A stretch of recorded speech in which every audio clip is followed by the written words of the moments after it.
of marriage. She just wasn't ready to go that direction. At 56 years old, Bobby Brown just shattered years of speculation. For decades, the world thought it knew why his marriage to Whitney Houston ended: cheating, abuse. But now, Bobby's allegedly telling a different story, one that flips everything on its head. Because according to Bobby, it wasn't even the scandals. It was something deeper, something that made staying with the woman he loved impossible. And just when you think this story couldn't get more heartbreaking, it does. Imagine two rising supernovas colliding at the height of their fame. Whitney Houston, the platinum-selling, church-trained vocalist with a voice unlike any other, was America's untouchable pop princess. Her hits like How Will I Know and The Greatest Love of All had made her a household name. She wasn't just loved, she was revered.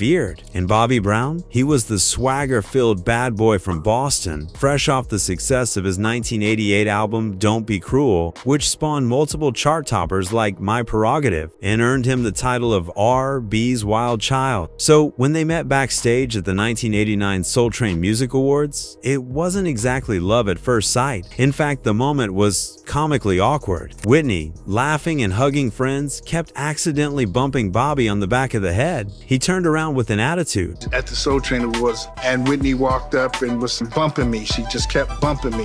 Whitney's response? Yes, I know. That encounter quickly evolved into something more. They exchanged numbers, began hanging out, and before long, the two were inseparable. Their pairing wasn't a tabloid fantasy, it was a media mystery. Fans and critics alike were baffled by the match. Whitney was a generational talent, polished and poised, whose every move seemed carefully planned by her mentor, Clive Davis. She was a woman whose talent sang in cathedrals and whose beauty lit up presidential galas. Bobby, by contrast, had made headlines for brawls, arrests, and outbursts. He was volatile, impulsive, and unapologetically street. Their fan bases didn't overlap, they collided. But Whitney once said, "You don't pick who you fall in love with, it just happens." And maybe that's all it was. Two people craving something real in a world full of filters and expectations. To the outside world, it didn't add up. But to them, it felt like freedom. But behind closed doors, their connection was undeniable. Whitney once said, "You don't pick who you fall in love with, it just happens." By 1992, despite whispers and objections from fans and insiders alike, they tied the knot in a lavish ceremony attended by the who's who of the industry. But even that fairy tale moment came with its own shadow. In his memoir and later interviews, Bobby revealed that just hours before the wedding, he walked in on Whitney doing.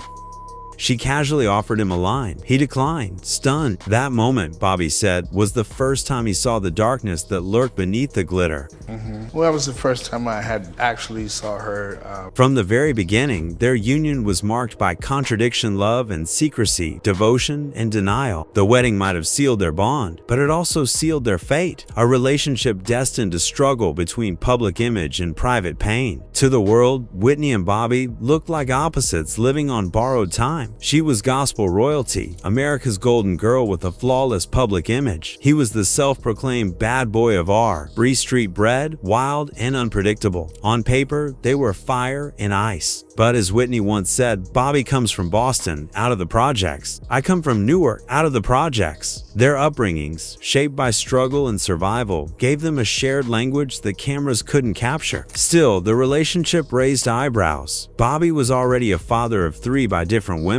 Whitney, on the other hand, had never been publicly romantically linked to anyone, male or female. That alone fed the rumors already swirling about her close relationship with Robin Crawford, her longtime assistant and friend. Industry whispers questioned the nature of their bond, and in her 2019 memoir, Robin confirmed that she and Whitney had been romantically involved. It wasn't just friendship, it was love, complicated, discreet, and deeply rooted. Some fans and insiders began to wonder, was marrying Bobby a way for Whitney to push back against pressure, expectations, and speculation? A way to publicly bury the Robin rumors while embracing the chaos she secretly craved? It's not far-fetched. At the time, time, the music industry, especially for black female artists, demanded a certain type of image. Whitney had been molded into a pop icon palatable to white America. Marrying Bobby, some argue, was her rebellion against that image, against being told who to be. But Bobby saw it differently. In interviews, he insisted their love was genuine. "We were so much alike. It made sense," he told Robin Roberts. They shared the same fire, the same flaws, the same pain. And when their daughter Bobby Christina was born in March 1993, it seemed for a moment that their love had found its anchor. Their family photos showed laughter and togetherness, but behind the smiles were early cracks, addiction, jealousy, whispers of infidelity. The public still saw a glamorous couple, but the foundation was already beginning to crumble. And as their fame grew, so did the distance between the illusion and the truth. But love alone couldn't hold the sinner when everything else was spinning out of control. Whitney was in her prime. The Bodyguard soundtrack had gone diamond. She was selling out arenas worldwide and had become the first artist to chart 7 consecutive #1 hits. Her voice was iconic, her beauty unmatched, and her career soaring. Bobby, meanwhile, was beginning to slide. After the smash success of his solo album Don't Be Cruel, his follow-up projects failed to meet expectations. His 1997 album Forever barely made a dent on the charts. His behavior, marked by arrests and erratic interviews, became the tabloid narrative. Worse, he became the scapegoat. The public and even some in the industry blamed him for Whitney's unraveling. The story painted him as the corrupter, the bad influence, the man who pulled the angel down. But Bobby was adamant. That version of events was wrong.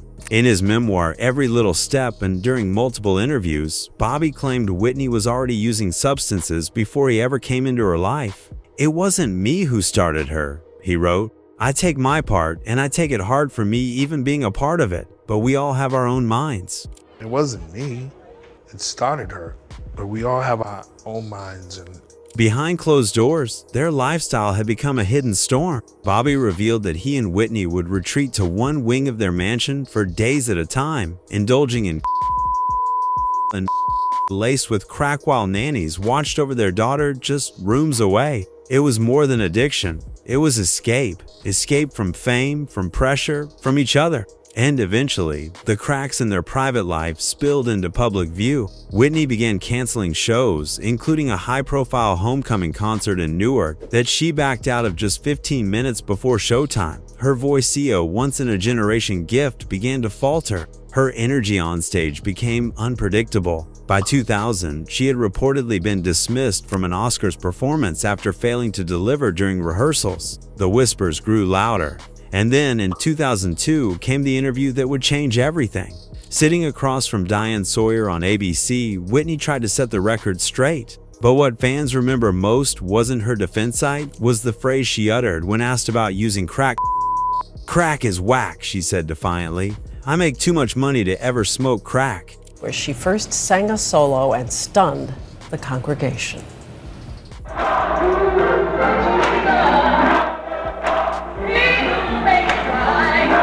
The phrase exploded across pop culture. It became a meme before memes existed, a punchline repeated by comedians and commentators. But beneath the internet soundbite was a woman unraveling. Her thin frame, darting eyes, and defensive tone made it impossible to ignore that Whitney Houston, the Golden Girl, was in real trouble. That moment wasn't just a headline, it was a turning point. The world stopped laughing and started worrying. The marriage between Bobby Brown and Whitney Houston was no longer just unraveling, it was imploding. The were only part of the picture. What brewed beneath was even more volatile. Shouting matches that shook the walls, emotional outbursts that blurred the lines between passion and pain, and an ever-present cloud of mistrust. In 2003, things took a darker turn when Bobby was arrested for allegedly striking Whitney during a domestic dispute. She shocked the public by standing by him in court, offering quiet support. But the truth wasn't so simple. Years later, Bobby admitted in an interview that he did hit Herons. "But I'm not a violent man," he insisted, almost pleading with the public to understand the chaos they were living in. Whitney, on the other hand, once confessed to Redbook that she was often the one doing the hitting. It was a deeply toxic cyclone where love, anger, and addiction all lived in the same room. They fought hard, loved harder, and broke even harder. And the world got a front row seat to all of it when Being Bobby Brown aired in 2005. What was pitched as a glimpse into the life of an R&B legend quickly spiraled into a reality TV train wreck. Fans watched in disbelief as Whitney, once polished and poised, yelled, cursed, and stumbled through scenes that felt more like cries for help than entertainment. Some moments were so raw that critics called the show disturbing rather than compelling. Diane Warren, legendary songwriter and longtime industry observer, summed it up best. "We all saw that and said, oh no. It wasn't a guilty pleasure. It was a heartbreak in real time. And yet, millions watched. The ratings were high, but so were the warning signs. And just when it seemed like Whitney had no more lifelines, another rug was pulled out from under her. In 2000, her longtime mentor and industry guardian, Clive Davis, was pushed out of Arista Records. For Whitney, it wasn't just a business shakeup, it was a devastating loss. Clive wasn't just the man who helped shape her career, he was her anchor in a brutal industry. Without Clive, Whitney lost more than a record deal. She lost the one figure who had both protected her and believed in her artistry when others wanted to reshape her. That kind of support is rare, and once it was gone, so was a vital part of her professional stability. Alone, wounded, and spiraling deeper into dysfunction, Whitney began to fade, and Bobby, caught in the storm, was fading right along with her. By the mid-2000s, their relationship had become a haunted echo of what it once was, two people trapped in a cycle of highs, calm-downs, and emotional silence. Bobby recalls the exact moment he realized the end was near. It wasn't a fight. It wasn't a scandal. It was just a look-a sentence that cut deeper than any scream. Whitney turned to him one night and said, "You don't smell right. You don't look right. Something's going on." It was her way of saying she didn't recognize the man in front of her anymore. But in that same moment, Bobby says he realized he didn't recognize her either. Years later, he would tell ABC that they had become two people forever out of sync. One of us was always trying to get clean, and the other one didn't want to. That's what made it so hard. It wasn't just that they were losing each other, they were losing themselves. In 2006, Whitney filed for divorce after 14 years of marriage. And when the final decree was issued in 2007, Bobby didn't contest it. Not because he didn't love her, but because he finally understood love couldn't fix what fame and addiction had broken. He later admitted that walking away was the hardest thing he's ever done, but staying might have cost him his life. "We couldn't save each other," he said, "and trying nearly killed us both." What had begun with stardust and fairy lights ended with two broken souls retreating into separate worlds. And in many ways, that final goodbye was less about leaving each other and more about choosing to live. By 2009, Whitney Houston was ready to try again to reclaim the stage, the spotlight, and the voice that once made her unstoppable. Her comeback album, I Look to You, debuted at #1, and the buzz was strong. Fans were hopeful. Maybe this time, she'd pull through. But her performance on Good Morning America told a different story. As she sang in Central Park to a crowd that had once worshipped her, her voice cracked, her notes missed, and her energy seemed off. She appeared nervous, jittery, even fragile. Whitney later admitted she had been suffering from vocal strain and allergies. But the world saw something deeper, the long-term effects of years of emotional trauma and physical wear. Still, some fans clung to hope. Maybe it was just nerves. Maybe the next performance would be better. But the truth was becoming harder to ignore. Then, in February 2012, came the unthinkable. Whitney Houston was found submerged in the bathtub of her suite at the Beverly Hilton Hotel, just hours before she was due to attend Clive Davis's annual pre-Grammy party downstairs. The official cause of accidental drowning. But the coroner's report also revealed a heartbreaking mix of cocaine and other prescription drugs in her system. Atherosclerotic heart disease was listed as a contributing factor. In the end, the woman who had once been celebrated for her unmatched power and precision was gone at just 48 years old. For Bobby, the news hit like a freight train. He was performing with New Edition that night when he got the call. He broke down on stage, barely able to finish the set. Though they had long been separated, Whitney was still the mother of his child, the woman he had once believed he'd grow old with. In multiple interviews after her passing, Bobby said what many had already feared: "I couldn't save her." He didn't deny his faults, He never claimed to be perfect, but that line spoken with grief and guilt was a reminder that sometimes love isn't enough to stop someone from self-destruction, especially when they're determined to go it alone. 3 years after Whitney's death, the pain that Bobby Brown thought he'd survived came crashing back in the most unimaginable way. Bobby Christina, the daughter he and Whitney had poured their chaotic love into, was just 21 years old and making plans to start fresh. She had decided to move to Los Angeles to live with her father, a decision Bobby saw as a turning point, a second chance, a lifeline for them both. But just 2 days before the move, history delivered a devastating repeat. Bobby Christina was found unconscious, face down in the bathtub of her Georgia townhouse. The eerie parallels to her mother's final moments were impossible to ignore. Same setting, same silence, same heartbreak. She was rushed to the hospital and placed in a medically induced coma. Doctors were unsure if she'd ever wake up. Bobby remained by her side constantly, praying, playing music, speaking to her as if his voice alone could bring her back. But day after day passed with no change. For 6 long months, Bobby Christina remained in that coma, and with every passing week, the hope that she would recover dimmed. In July 2015, the inevitable happened. Bobby Christina was pronounced dead. The autopsy report listed the cause as lobar pneumonia brought on by drug intoxication and immersion in water. She was buried next to her mother, just as broken fans feared would one day happen. For Bobby, it was almost too much to bear. First the woman he loved, then the daughter they raised. 2 generations lost to the same silent storm. In an emotional interview, Bobby broke down, confessing the weight of his regret. "If I had those 2 days back," he said through tears, "my daughter would still be here." It wasn't just grief, it was guilt, because Bobby Christina was on her way to him. She was so close. And in Bobby's mind, those 2 days made the difference between life and a difference he would carry for the rest of his life.